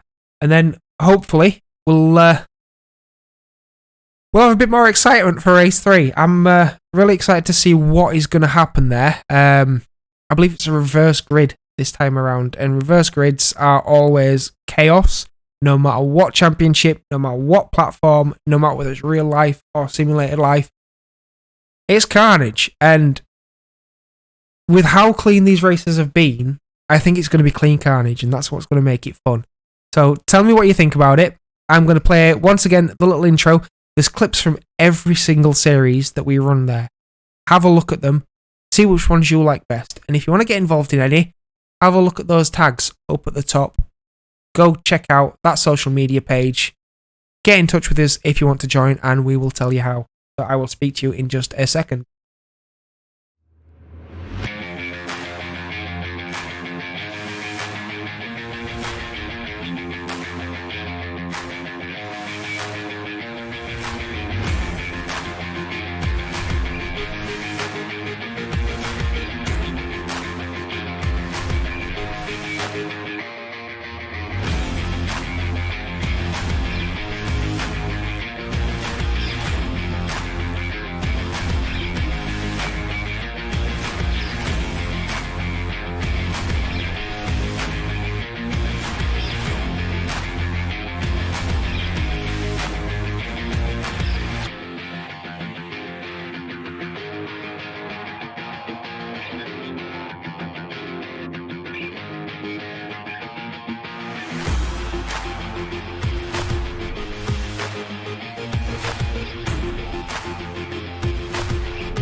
Right, guys, we are back.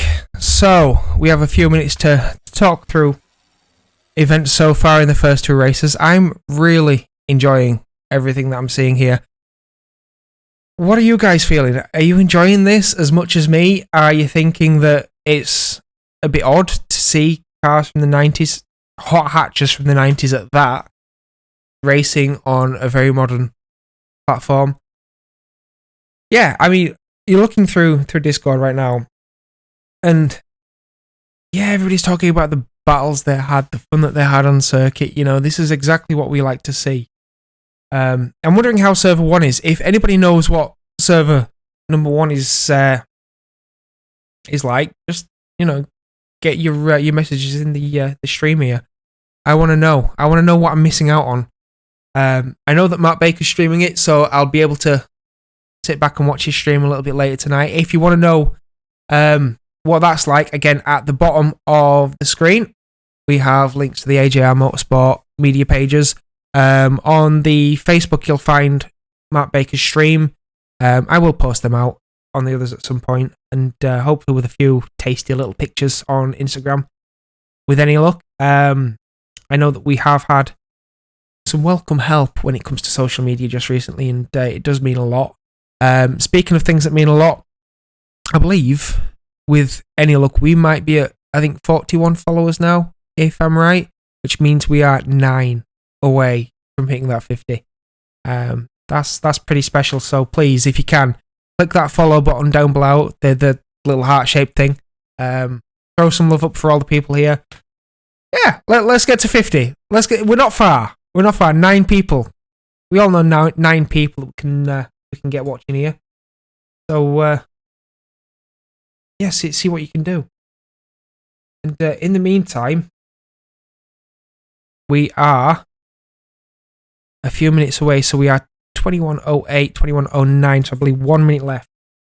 1 minute left to go until we can, get back into it. So, yeah, you know, this has been an absolutely fantastic start, the championship there. And we're seeing a picture of Mark Baker's car on the stream at the moment, getting tagged from behind. I might have to share that on the Facebook. So if you follow the Facebook, you might get to see what's happening there.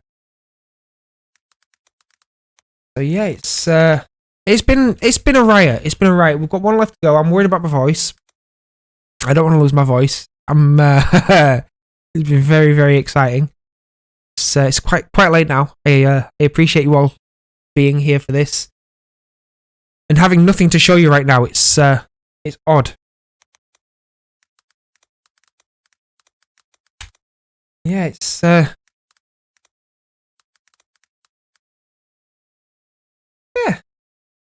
I think there's a few things I'd like to improve for the stream. Like, I could have something to show you guys now. That would be absolutely amazing. Yeah, I'd kind of like change up a few of the graphics. But yeah, what are your guys' thoughts? I mean, obviously you're all here enjoying this stream. We have servers should be going live. There we go. Let's jump straight in. Yeah, I want to make this a really good show for you guys because I'm really enjoying it. I want it to be the best of the best. Now we have this final race. This is the last one. As I've mentioned, I believe it is a reverse grid. So I believe that should be Molnier on pole. It is Lorenzo Molnier on pole. I just cracked that in second place. Luke Wiggins in third with Jari van Binsbergen in fourth. Was that a strategic move by Luke? I do not know, but clever if so. Chris Fisher in fifth with Bart Senils in sixth. Stefan Andre Gadget in seventh. I will get that correct eventually. Dan Collins in eighth. We have Stefan de Groot in ninth. Chris Callahan, if he makes it back on, in 10th. Trev Hummer in 11th. Cohen de Groot is in 12th with Jamie Buchanan in 13th. Brendan Van Eden in 14th, Greg Young in 15th, Colin Dunn in 16th, and at the back of the field will be Nathan Birch. Again, those that didn't join us are Martin Roundtree, Ed Turrell, and Istvan Ivadi, and Peter Zerdum.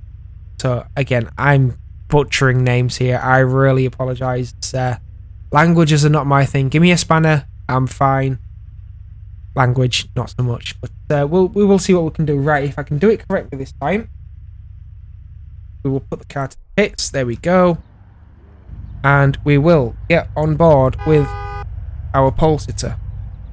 As someone is smashing the horn there. Are we on board with anybody at all? So we're on board with me. There we go. So that's our pole sitter. As we have flashing lights in the distance there. And they're all revving their engines. It's a little bit early for that, guys, but we've got lights at the gantry right now. We have 6 awaiting to be lit. 1 light, 2 light, 3, 4, 5, 6 lights on the gantry, and away they go for race 3 of this first round. And that is a poor start from Molnier as he gets absolutely swamped into turn 1, and as we're going to see on board from his point of view, it is messy. There are cars everywhere, but they all get through that nice and cleanly. We have a trade for position with Gadget there, and the back of the field now thinking, where can we make the places? There are a few cars going wide by choice, I believe. People avoiding action everywhere. Trev Hummer has lost out in that and ended up right at the back of the field. But he will make places up.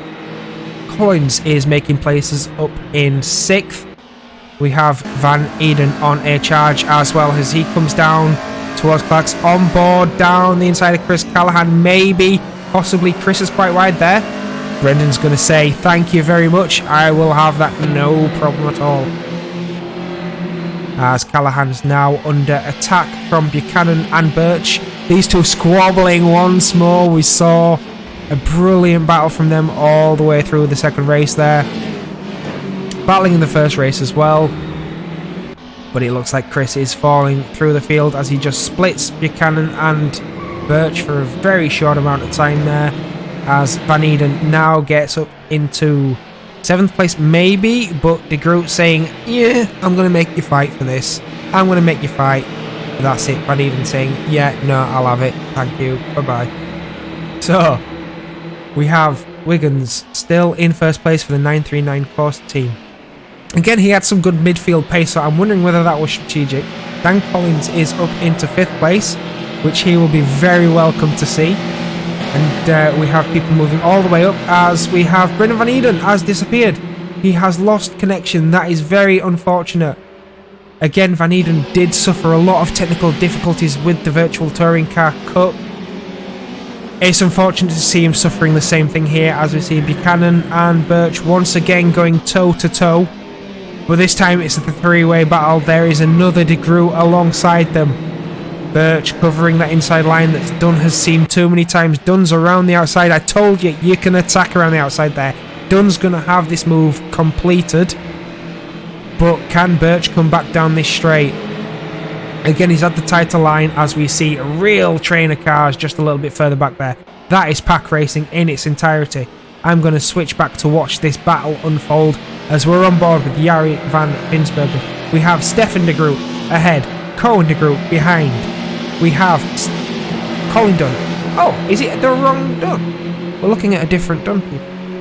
So, yeah, this is going to be interesting. We have a battle further back as well with Hummer, Callahan and Young. Greg Young not made too much progress thus far, but we are assuming that will change as the race progresses. We are seeing Buchanan and Birch once again. They are still toe-to-toe. They are still going all out as we are watching Jari van Binsbergen under attack now from Cohen de Groot. And we have Colin Dunn looking at the outside of Cohen thinking, I could have, but no, that would have been on the grass. That would have been wrong. Outside of track bounds, you need to be in the line. And in the lines is also fastest, and they're all struggling on the brakes, squirming around as the car suspension just folds and collapses and bounds and rolls. Again, these 1990s Clios, very boxy shape. Very, very fun because they are very reactive and very soft suspension as Young now gets past Colin on the brakes. Does Colin have an answer? They are very, very close around paddock. Young has that move done, and Young is going to say, well, if you can't get past, I will. And now Young is having a look at de Groot as they're going to paddock. De Groot taking a very wide exit there, trying to keep the pace up, saying you're not going to squeeze me down around into Graham Hill and Surtees. And he has gone wide there, has de Groot. So that will allow the faster cars behind to catch up ever so slightly. But he's not worried because Van Binsbergen is slightly holding him up. De Groot wants to get past his teammate here. But it doesn't look like there's team orders. That's not being allowed cleanly and fairly. He's going to have to work for it. And that is very apparent now as further back we have Colin Dunn under attack from Trev Hummer. Now Colin Dunn has been on the podium for the first two races here. Trev Hummer has had some bad luck, some very unfortunate happenings as they come up into Druids once more. Trev is on the inside and that might be move done. Sorry for the pun. As Colin now on the back of Trev wants that position back. Now Cohen de Groot has got past his teammate Van Binsbergen. Now Young wants that place as well. But behind Van Binsbergen and Young, you have Hummer and Dunn as Binsbergen. Oh, he nearly collided the wall. He collides with Trev Hummer. That is bad news. That is bad news for Trev Hummer because Trev Hummer, after all that progress, has lost a lot of time now to the back of Dunn. So that is a lot more work for Trev Hummer to do. Unfortunately, now at the front end of the field, we still have the guys who were at the front at the start, which is odd. This is a reverse grid, remember. You should have the faster drivers come through. Oh dear, we see Kapatka and Sunils making contact outside of Druids there, so hopefully Kapatka will let Sunils through. That's a shame because I was about to say that everything was as it should be, as it was at the start, but unfortunately that bit of contact has wiped that out as Burt is now right down at the back of the field and Kapatka is in 7th place. That's a real shame to see. But Chris Fisher, we did see him having a few difficulties in those first two races. He's up in 2nd place. He's got 4 seconds behind the leader now, which is Luke Wiggins. Again, I think Luke played this beautifully. He had a little bit of pace, not enough to go chasing his teammate Birch, but enough that if he could get near the front for the reverse grid, while still taking some points, he might have a shot. And this is looking promising. There's 11 minutes and elapsed 12 minutes to go. And there's a lot of work to be done by the guys behind if they're going to catch up. Now we see a battle here as Young is around the back of Kapatka and Young spins. Young spins, that allows Colin Dunn through. Colin Dunn has to go a little bit wide just to make sure there's no contact. Now he's on the back of Kapatka as we see Callahan and Hummer having a good old ding-dong. We have Cohen de Groot all on his own at the moment, but Dunn is going to be past Kapatka anytime soon by the look of it. And it is all go as Gadju has been off the track again. which is unfortunate. So we're now seeing that the reverse grid is providing the carnage it was supposed to, as the guys who were at the front of the grid now find themselves at the back of the grid through mistakes, errors, that kind of thing. But this is it. This is racing. It is very, very difficult when you're trying to figure it all out. Now, I've been told that the camera's gone, but I'm not too worried about that right now. I want to see some very good racing, and Colin Dunn is having a bit of a struggle here to get past Packer, which is not something I expected to see. I expected Colin Dunn to be... Oh, and there we go. That is straight through. The Colin Dunn has the move made. Maybe. Can he hold it on the brakes? He's held it on the brake. That's great news. So, we have Birch up into second place now as he just gets past Fisher. But there is 7... Oh, there was quite a lot of time. I don't think there's 7 seconds. 4 seconds. 4 seconds to Wiggins now. Can he make that place up? Can he do anything to get that place up? Your guess is as good as mine. I would like to think so.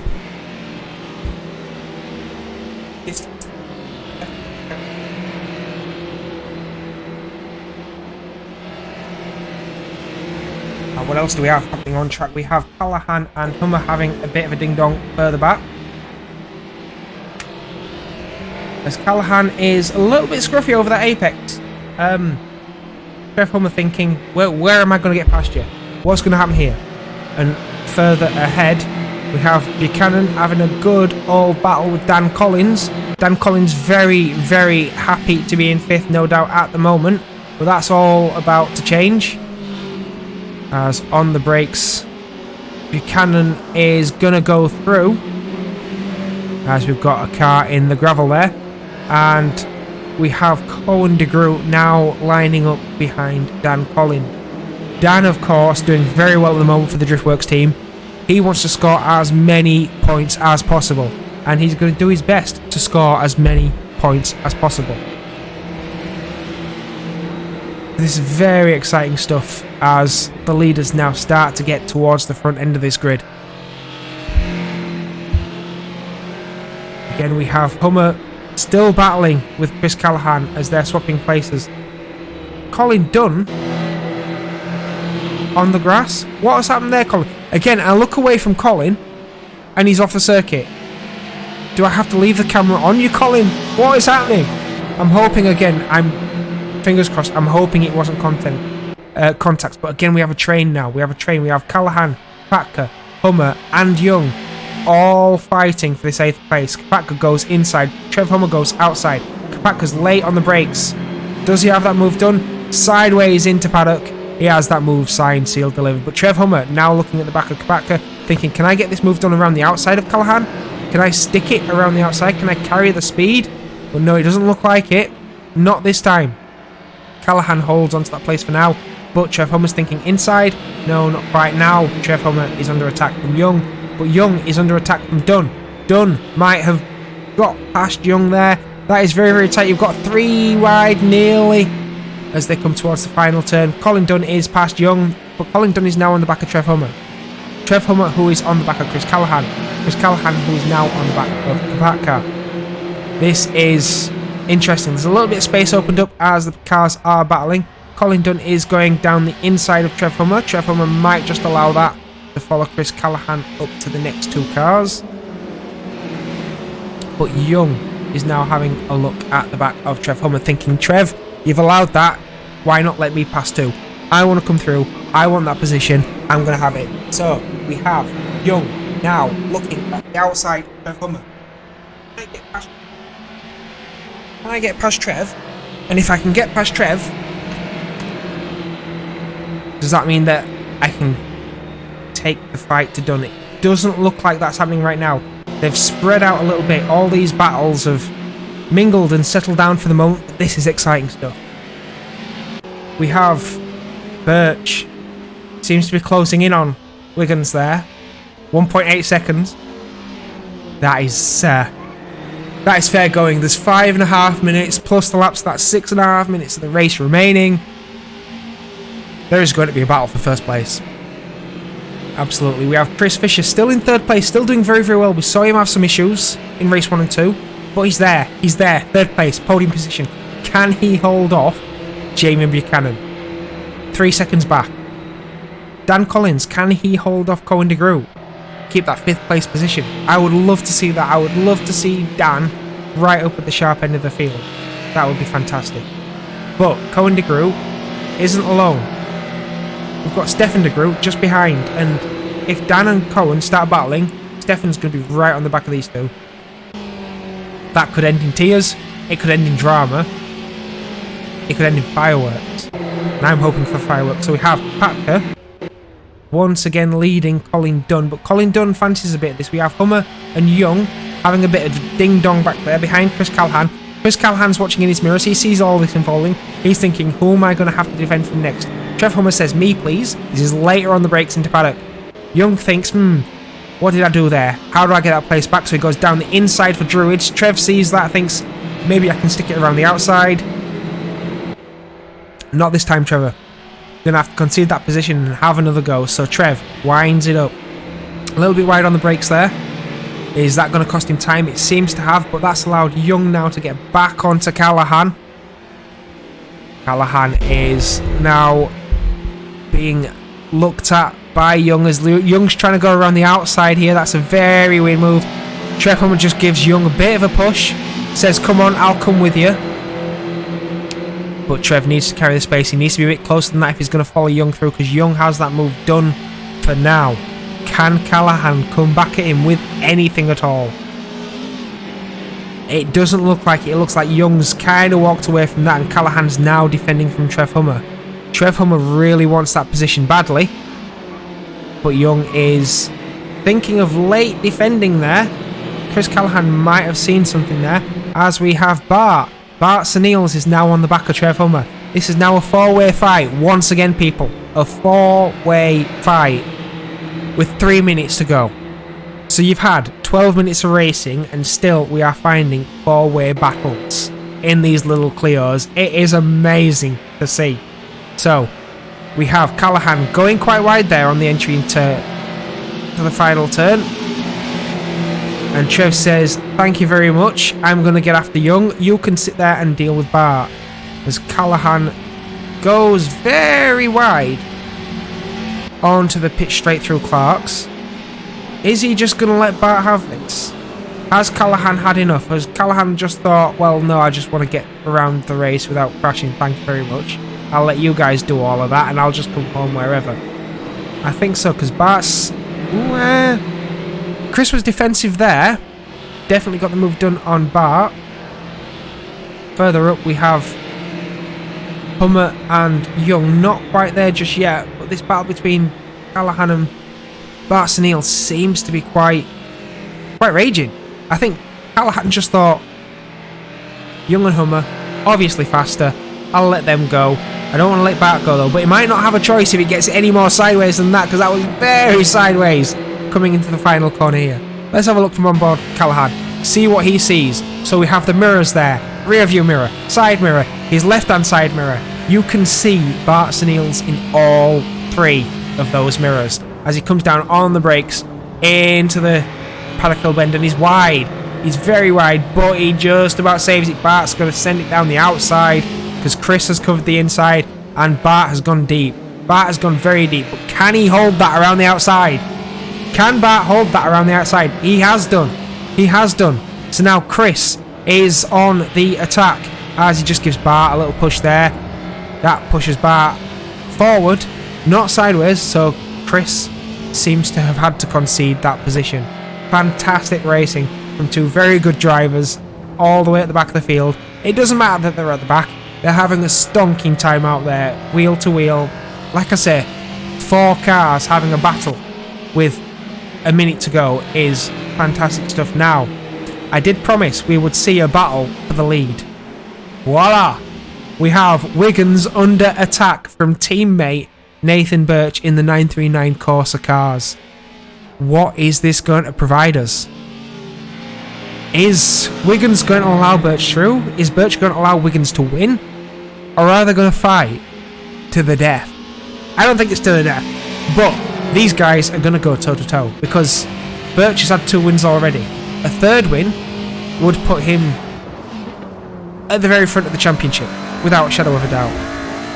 Wiggins hasn't had all the points he wanted in the first 2 races, so massive points here would bring him up to somewhere closer to where he wants.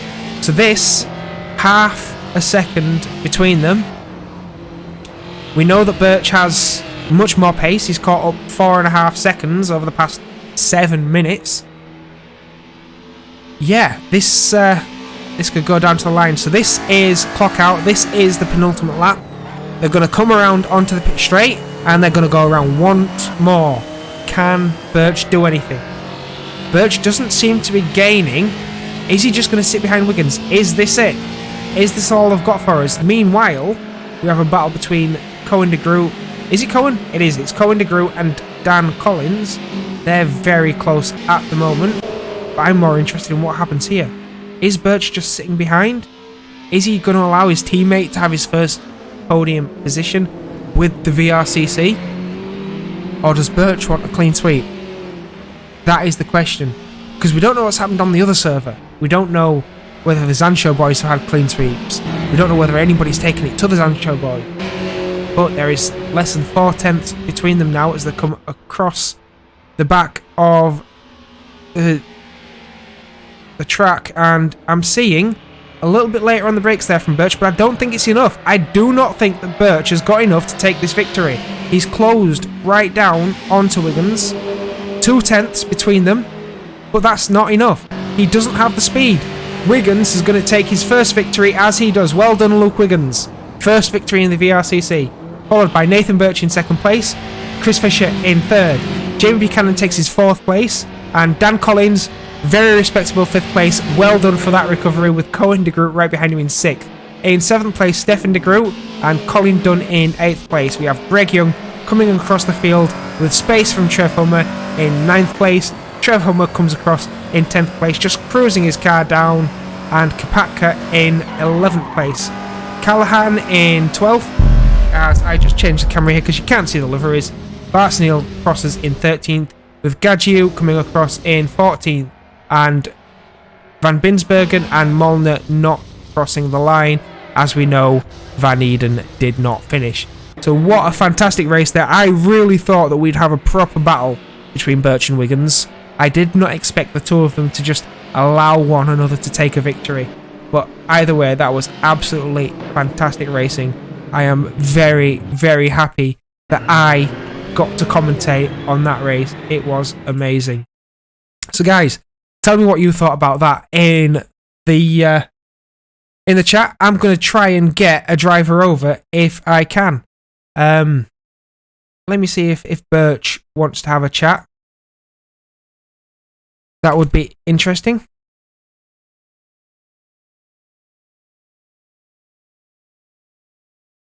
I think I'd like to speak to Colin as well. If any of them want to pop over. As we see that there's been a fair bit of chat in the Discord there. And hi there, Nathan. That was a very eventful bit of racing tonight, wasn't it? Hi, Colin. Did you hear me there? Sorry, mate. I didn't have my button pressed, but yeah, very eventful racing there. I mean, what were things like for you? It's pretty hectic.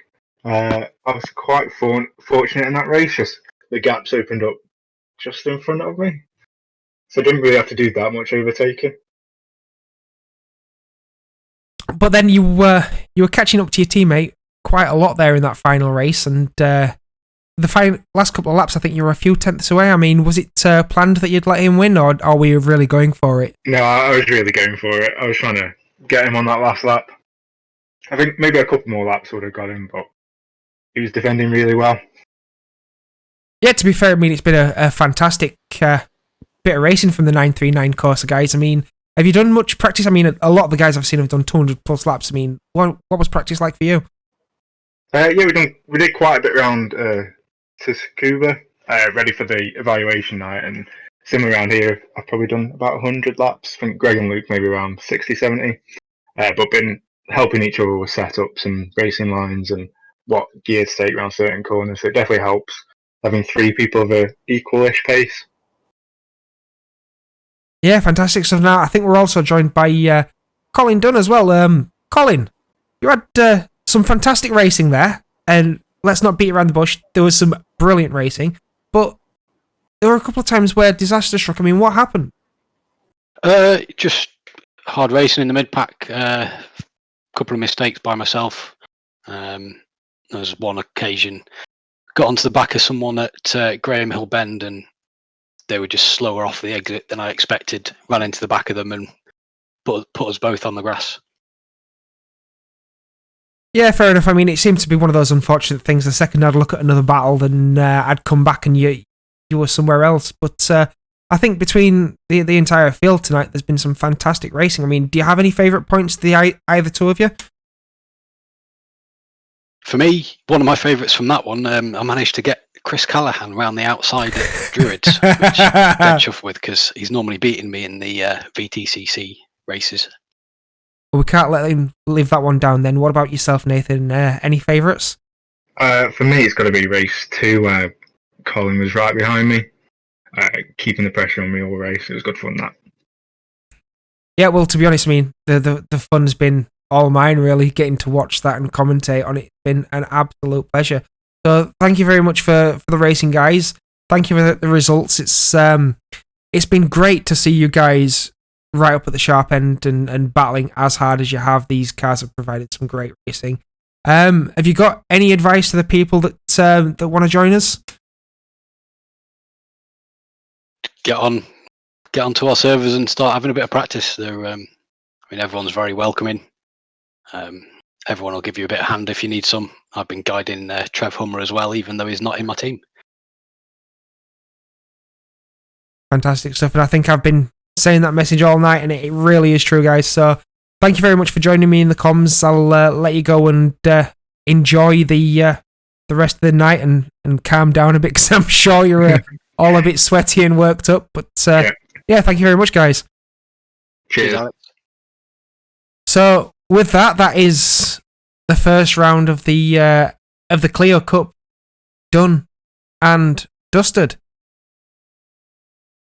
What can we say? I mean, I've had an absolute joy being a part of this. First time commenting. If you want to send me a message on the social media doodads, just tell me what you thought, what you think can be improved. Yeah, I'm going to possibly call it a day there.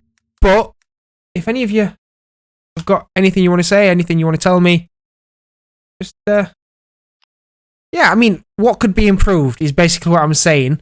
In the meantime, for the rest of the week before the next chat, I think it is next week, before we come back for round 2 of the Clios, I want to try and make some improvements to the stream. If you've got any suggestions at all, get on those social medias, give us a shout, and let me know what you think. If you know someone who would enjoy the content, please share it with them. Like I said, we're going for that 50. Obviously, it's not happened tonight, but it will happen. I'm sure it will. And then we have, of course, up at the top there, we have the VRCC social media links as well. And again, as we mentioned, all you've got to do to get involved is just go to one of those links right up at the top of the screen and give us a shout, and we'll tell you all you need to know and direct you in the right way possible, with just a few clicks and a few typed key presses. So with that done, considering he has had a lot of fun tonight, I think I might send you over to Dan the Drifter's channel. And Nathan Birch, thank you very much for following the channel. I really do appreciate that. So I think that leaves us with 8. 8 away from hitting that 50. And when it happens, but I'll be really happy when we do. So without further ado, I think I'm going to set you up to go join Dan the Drifter, because he has had some fantastic racing tonight, some unfortunate instances as well. Well, you know, I mean, he's had some fun. So I'd like to know what his night has been like. So yeah, let's go show him some love.